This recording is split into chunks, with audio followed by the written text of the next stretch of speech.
हाँ, तो बच्चों क्वेश्चन नंबर 149 अब हम लोग सॉल्व करेंगे। बहुत आसान क्वेश्चन है।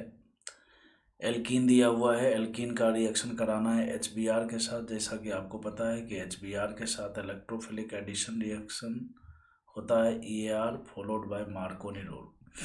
तो सबसे पहले क्या करेंगे बच्चों, मार्कोनी रूल के अकॉर्डिंग इलेक्ट्रोफाइल का एडिशन करेंगे और कार्बोकेटाइन बनाएंगे।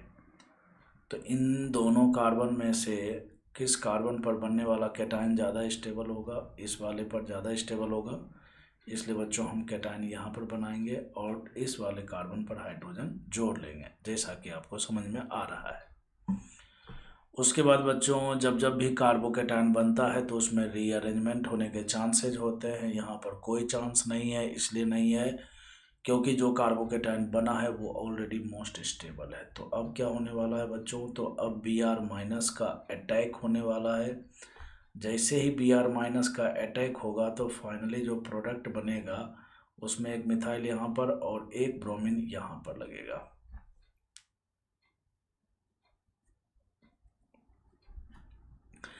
अब समझने वाली बात यह है कि जिस कार्बन पर एक मिथाइल और एक ब्रोमीन जुड़ा हुआ है वहाँ पर हम देखेंगे कि क्या वो कार्बन कायरल सेंटर है। अगर वो कायरल सेंटर है तो ऐसी स्थिति में बच्चों दो प्रोडक्ट बनेंगे, एक R कन्फिगरेशन वाला होगा और एक S कन्फिगरेशन वाला होगा। और अगर वो कायरल सेंटर नहीं है तो इसका मतलब वो ऑप्टिकली इनएक्टिव होगा, एक ही कंपाउंड होगा।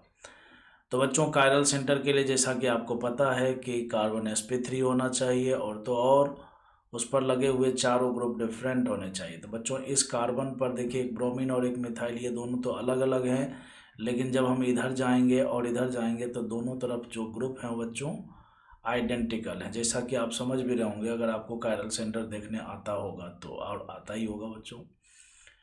तो कुल मिलाकर बात यह है कि इधर भी CH2 इधर भी CH2 फिर CH2 दोनों तरफ आइडेंटिकल ग्रुप लगे हुए हैं, तो इसमें कोई भी कायरल सेंटर प्रेजेंट नहीं है। और चूंकि इसमें बच्चों कायरल सेंटर प्रेजेंट नहीं है इसलिए ये ऑप्टिकली एक्टिव कंपाउंड नहीं है, और चूंकि ऑप्टिकली एक्टिव नहीं है तो बच्चों इनएक्टिव कंपाउंड है। तो क्वेश्चन में कहता है comment upon the optical activity of the product. Optically activity के बारे में यही बोला जाएगा बच्चों कि ऑप्टिकली इनएक्टिव है due to absence of chiral centre. Question number 150 जो है बच्चों ये फिर से OM-DM रिएक्शन पर ही बेस्ड है, उसके मैकेनिज्म पर बेस्ड है सवाल बच्चों। इस तरह के सवाल मैंने आपको 2-3 बार बता दिए हैं, ये सवाल आप खुद से भी ट्राई करोगे तो हो जाएगा, लेकिन मैं बताता हूँ बच्चों यहाँ से इसका अटैक होगा इसके ऊपर Hg के ऊपर, जैसा कि मैंने आपको बहुत बार बता रखा है। HgOAC में एक OAC हट जाएगा और बच्चों यहाँ पर कार्बोकैटायन बनेगा, मतलब कार्बोकैटायन नहीं कैटायन बनेगा। अब जो कैटायन बनेगा बच्चों इसी कैटायन के ऊपर जो है इस एल्कीन का अटैक होगा, और अटैक होने के बाद यहाँ पर क्या होगा बच्चों, यहाँ पर एक NCC बनेगा इस तरह से, यहाँ पर भी एक कार्बन है। उसके बाद जैसा कि OM-DM रिएक्शन में बच्चों मर्क्यूरिक एसीटेट के साथ जनरली वाटर लिया जाता है न्यूक्लियोफाइल के रूप में, बट वाटर के जगह पर कोई भी न्यूक्लियोफाइल हो सकता है, ठीक है ना।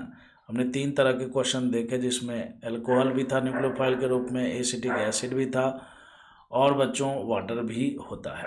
यहाँ पर फिलहाल जो न्यूक्लियोफाइल दिया हुआ है वो दिया हुआ है इथेनॉल। इथेनॉल बच्चों एक वीक न्यूक्लियोफाइल है, तो वीक न्यूक्लियोफाइल के अटैक का जो ऑर्डर होता है वो 3 डिग्री 2 डिग्री और 1 डिग्री होता है। बोले तो वीक न्यूक्लियोफाइल 3 डिग्री वाले कार्बन पर फास्टली अटैक करते हैं क्योंकि ये SN1 को फॉलो करते हैं, ये उसी कार्बन पर अटैक करता है जिस पर बनने वाला पॉजिटिव चार्ज ज़्यादा स्टेबल होता है। तो बच्चों ये वाला कार्बन है 2 डिग्री और ये वाला कार्बन है 3 डिग्री, तो 3 डिग्री वाले पर अटैक करेगा। जो अटैक करता है जिस पर अटैक करता है उसके बीच में बॉन्ड बनता है, तो बच्चों ये ऑक्सीजन इसके साथ बॉन्ड बनाएगा, लेकिन कार्बन की मजबूरी ये है कि ये 4 बॉन्ड से ज़्यादा नहीं बना सकता है, तो इसलिए बच्चों हमें इस बॉन्ड को तोड़ना पड़ेगा, जैसा कि आप समझ रहे होंगे। और जब आप इतना समझ ही रहे हो तो इतना तो क्लियर हो चुका है कि कौन किसके साथ जुड़ेगा। बच्चों ये जो HgOAC ग्रुप है ये किसके साथ जुड़ेगा, ये जुड़ेगा बच्चों इस 2 डिग्री वाले कार्बन के साथ। और ये जो इथेनॉल वाला जो ऑक्सीजन है ये किसके साथ जुड़ेगा बच्चों, ये 3 डिग्री कार्बन के साथ। अब टाइम आ गया है ऑप्शन को पहचानने का। ऑप्शन नंबर बी इसका करेक्ट आंसर दिख रहा है। ऑप्शन नंबर ए इसका करेक्ट आंसर क्यों नहीं है? क्यों नहीं है? इसलिए क्योंकि यहाँ पर बच्चों ये 3 डिग्री के कार्बन में HgOS ही है, ठीक है ना, जो कि गलत है। यहाँ पर बच्चों इथेनॉल का अटैक हो रहा है 3 डिग्री पर, तो 3 डिग्री वाले कार्बन पर ये रहा 3 डिग्री और ये रहा बच्चों 2 डिग्री।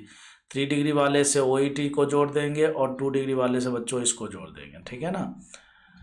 सी ऑप्शन गलत क्यों है? क्योंकि यहाँ पर OH को जोड़ दिया गया है। OH का कोई सोर्स ही नहीं है, ये पूरी तरीके से गलत बात है बच्चों। यहाँ पर भी वही बात है, ठीक है ना। तो 2 ऑप्शन तो बिल्कुल ही गलत है और ए और बी में से कोई एक करेक्ट आंसर है। दोनों ऑप्शन बहुत अच्छा बनाया गया है। अब यहाँ पर सोचने वाली बात यह है कि आपको अटैक कराने आता है कि नहीं। जब जब भी वीक न्यूक्लियोफाइल अटैक करता है बच्चों तो इस हिसाब से अटैक करता है 3 डिग्री 2 डिग्री 1 डिग्री। और स्ट्रॉन्ग न्यूक्लियोफाइल अटैक करता है बच्चों तो वो SN2 को फॉलो करता है।